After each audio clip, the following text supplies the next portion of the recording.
Radio Misionera Cosme y Damián. Una radio que reza con vos. Desde Buenos Aires, Argentina, para la mayor gloria de Dios.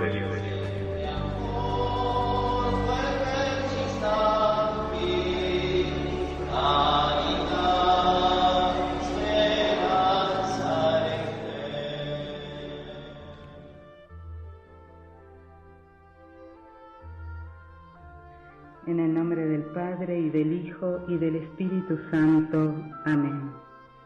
Creo en Dios, Padre Todopoderoso, Creador del cielo y de la tierra, y en Jesucristo, su único Hijo, nuestro Señor, que fue concebido por obra y gracia del Espíritu Santo. Nació de Santa María Virgen, padeció bajo el poder de Poncio Pilato, fue crucificado, muerto y sepultado, descendió a los infiernos, al tercer día resucitó de entre los muertos, subió a los cielos, está sentado a la derecha de Dios Padre Todopoderoso, desde allí ha de venir a juzgar a los vivos y a los muertos. Creo en el Espíritu Santo, la Santa Iglesia Católica, la comunión de los santos, el perdón de los pecados, la resurrección de la carne y la vida eterna. Amén. Nuestra Señora de la Piedad, ruega por nosotros. San Cosme y San Damián, rueguen por nosotros. Beato cura Brochero, ruega por nosotros. En el nombre del Padre, y del Hijo, y del Espíritu Santo. Amén.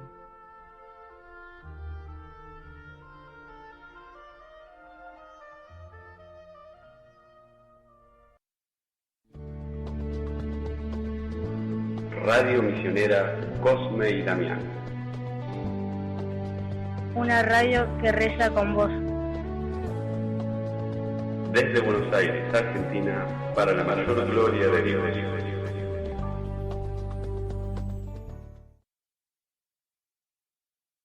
La radio que más te gusta en tu dial. Hoy es un buen día.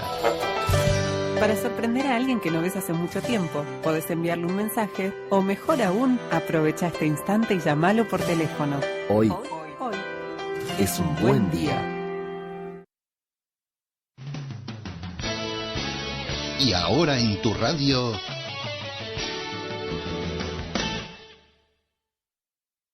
Exhortación Apostólica Evangelii Gaudium del Santo Padre Francisco a los obispos, a los presbíteros y diáconos, a las personas consagradas y a los fieles laicos, sobre el anuncio del Evangelio en el mundo actual.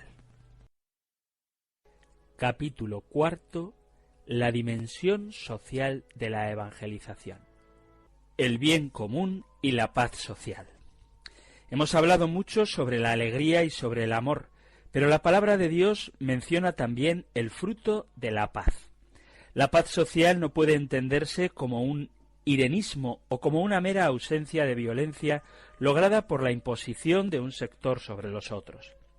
También sería una falsa paz aquella que sirva como excusa para justificar una organización social que silencie o tranquilice a los más pobres, de manera que aquellos que gozan de los mayores beneficios puedan sostener su estilo de vida sin sobresalto, mientras los demás sobreviven como pueden. Las reivindicaciones sociales que tienen que ver con la distribución del ingreso, la inclusión social de los pobres y los derechos humanos no pueden ser sofocadas con el pretexto de construir un consenso de escritorio o una efímera paz para una minoría feliz. La dignidad de la persona humana y el bien común están por encima de la tranquilidad de algunos que no quieren renunciar a sus privilegios. Cuando estos valores se ven afectados, es necesaria una voz profética. La paz tampoco se reduce a una ausencia de guerra fruto del equilibrio siempre precario de fuerzas. La paz se construye día a día, en la instauración de un orden querido por Dios que comporta una justicia más perfecta entre los hombres. En definitiva, Una paz que no surja como fruto del desarrollo integral de todos, tampoco tendrá futuro y siempre será semilla de nuevos conflictos y de variadas formas de violencia. En cada nación, los habitantes desarrollan la dimensión social de sus vidas configurándose como ciudadanos responsables en el seno de un pueblo, no como masa arrastrada por las fuerzas dominantes. Recordemos que el ser ciudadano fiel es una virtud y la participación en la vida pública es una obligación moral. Pero convertirse en pueblo es todavía más y requiere un proceso constante en el cual cada nueva generación se ve involucrada. Es un trabajo lento y arduo que exige querer integrarse y aprender a hacerlo hasta desarrollar una cultura del encuentro en una pluriforme armonía. Para avanzar en esta construcción de un pueblo en paz, justicia y fraternidad, hay 4 principios relacionados con tensiones bipolares propias de toda realidad social. Brotan de los grandes postulados de la doctrina social de la Iglesia, los cuales constituyen el primer y fundamental parámetro de referencia para la interpretación y valoración de los fenómenos sociales. A la luz de ellos, quiero proponer ahora estos 4 principios que orientan específicamente el desarrollo de la convivencia social y de la construcción de un pueblo donde las diferencias se armonicen en un proyecto común. Lo hago con la convicción de que su aplicación puede ser un genuino camino hacia la paz dentro de cada nación y en el mundo entero. El tiempo es superior al espacio. Hay una tensión bipolar entre la plenitud y el límite. La plenitud provoca la voluntad de poseerlo todo, y el límite es la pared que se nos pone delante. El tiempo, ampliamente considerado, hace referencia a la plenitud como expresión del horizonte que se nos abre, y el momento es expresión del límite que se vive en un espacio acotado. Los ciudadanos viven en tensión entre la coyuntura del momento y la luz del tiempo, del horizonte mayor, de la utopía que nos abre al futuro como causa final que atrae. De aquí surge un primer principio para avanzar en la construcción de un pueblo. El tiempo es superior al espacio. Este primer principio permite trabajar a largo plazo sin obsesionarse por resultados inmediatos. Ayuda a soportar con paciencia situaciones difíciles y adversas o los cambios de planes que impone el dinamismo de la realidad. Es una invitación a asumir la tensión entre plenitud y límite, otorgando prioridad al tiempo. Uno de los pecados que a veces se advierten en la actividad sociopolítica consiste en privilegiar los espacios de poder en lugar de los tiempos de los procesos. Darle prioridad al espacio lleva a enloquecerse para tener todo resuelto en el presente, para intentar tomar posesión de todos los espacios de poder y autoafirmación. Es cristalizar los procesos y pretender detenerlos. Darle prioridad al tiempo es ocuparse de iniciar procesos más que de poseer espacios. El tiempo rige los espacios, los ilumina y los transforma en eslabones de una cadena en constante crecimiento sin caminos de retorno. Se trata de privilegiar las acciones que generan dinamismos nuevos en la sociedad e involucran a otras personas y grupos que las desarrollarán hasta que fructifiquen en importantes acontecimientos históricos. Nada de ansiedad, pero sí convicciones claras y tenacidad. A veces me pregunto quiénes son los que en el mundo actual se preocupan realmente por generar procesos que construyan pueblo, más que por obtener resultados inmediatos que producen un rédito político fácil, rápido y efímero, pero que no constituyen la plenitud humana. La historia los juzgará, quizá con aquel criterio que enunciaba Romano Guardini. El único patrón para valorar con acierto una época es preguntar hasta qué punto se desarrolla en ella y alcanza una auténtica razón de ser la plenitud de la existencia humana, de acuerdo con el carácter peculiar y las posibilidades de dicha época. Este criterio también es muy propio de la evangelización, que requiere tener presente el horizonte, asumir los procesos posibles y el camino largo. El Señor mismo en su vida mortal dio a entender muchas veces a sus discípulos que había cosas que no podían comprender todavía y que era necesario esperar al Espíritu Santo. La parábola del trigo y la cizaña gráfica un aspecto importante de la evangelización que consiste en mostrar cómo el enemigo puede ocupar el espacio del reino y causar daño con la cizaña, pero es vencido por la bondad del trigo que se manifiesta con el tiempo. La unidad prevalece sobre el conflicto. El conflicto no puede ser ignorado o disimulado, ha de ser asumido. Pero si quedamos atrapados en él, perdemos perspectivas, los horizontes se limitan y la realidad misma queda fragmentada.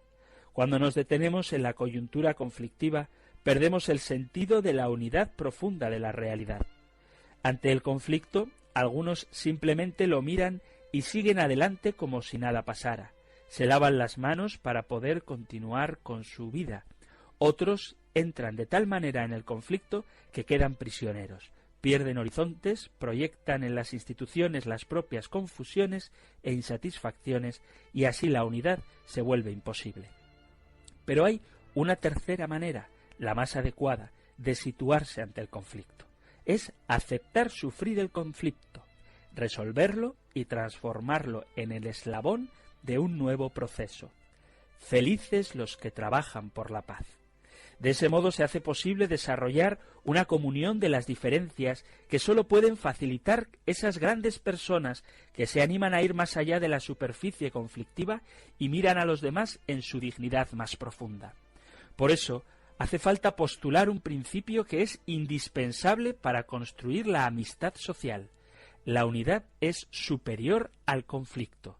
La solidaridad, entendida en su sentido más hondo y desafiante, se convierte así en un modo de hacer historia, en un ámbito viviente donde los conflictos, las tensiones y los opuestos pueden alcanzar una unidad pluriforme que engendra nueva vida.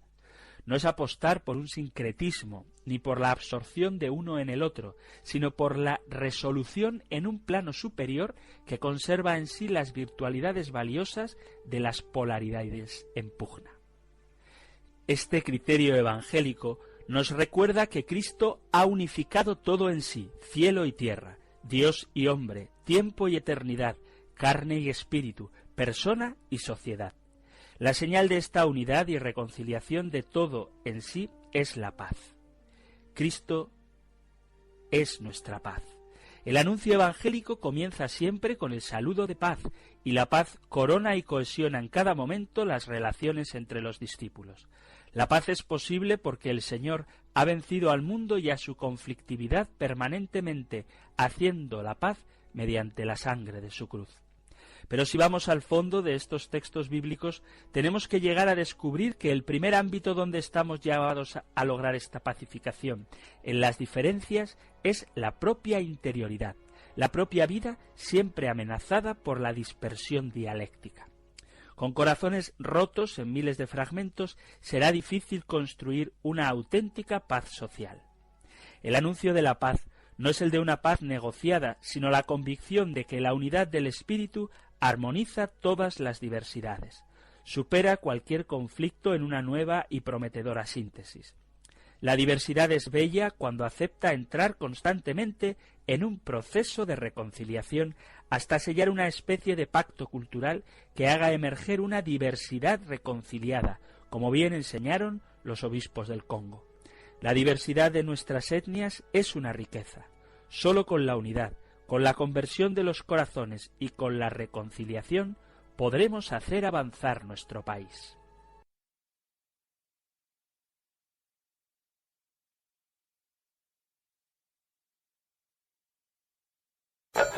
Hoy es un buen día. Para sorprender a alguien que no ves hace mucho tiempo, podés enviarle un mensaje o, mejor aún, aprovecha este instante y llamalo por teléfono. Hoy es un buen día. Radio Misionera Cosme y Damián. Una radio que reza con vos. Desde Buenos Aires, Argentina, para la mayor gloria de Dios. La radio que más te gusta en tu dial.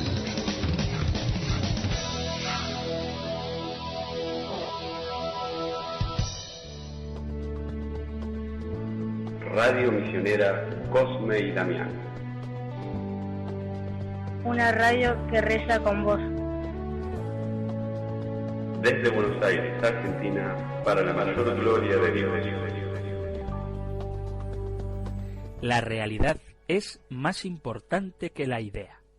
Existe también una tensión bipolar entre la idea y la realidad. La realidad simplemente es, la idea se elabora. Entre las dos debe instaurarse un diálogo constante, evitando que la idea termine separándose de la realidad. Es peligroso vivir en el reino de la sola palabra, de la imagen, del sofisma. De ahí que haya que postular un tercer principio. La realidad es superior a la idea. Esto supone evitar diversas formas de ocultar la realidad. Los purismos angélicos, los totalitarismos de lo relativo, los nominalismos declaracionistas, los proyectos más formales que reales, los fundamentalismos ahistóricos, los eticismos sin bondad, los intelectualismos sin sabiduría. La idea, las elaboraciones conceptuales, está en función de la captación, la comprensión y la conducción de la realidad. La idea desconectada de la realidad origina idealismos y nominalismos ineficaces que a lo sumo clasifican o definen, pero no convocan. Lo que convoca es la realidad iluminada por el razonamiento. Hay que pasar del nominalismo formal a la objetividad armoniosa. De otro modo se manipula la verdad, así como se suplanta la gimnasia por la cosmética. Hay políticos e incluso dirigentes religiosos que se preguntan por qué el pueblo no los comprende y no los sigue si sus propuestas son tan lógicas y claras. Probablemente sea porque se instalaron en el reino de la pura idea y redujeron la política o la fe a la retórica. Otros olvidaron la sencillez e importaron desde fuera una racionalidad ajena a la gente. La realidad es superior a la idea. Este criterio hace que la encarnación de la palabra y a su puesta en práctica. En esto conoceréis el Espíritu de Dios. Todo espíritu que confiesa que Jesucristo ha venido en carne es de Dios. El criterio de realidad de una palabra ya encarnada y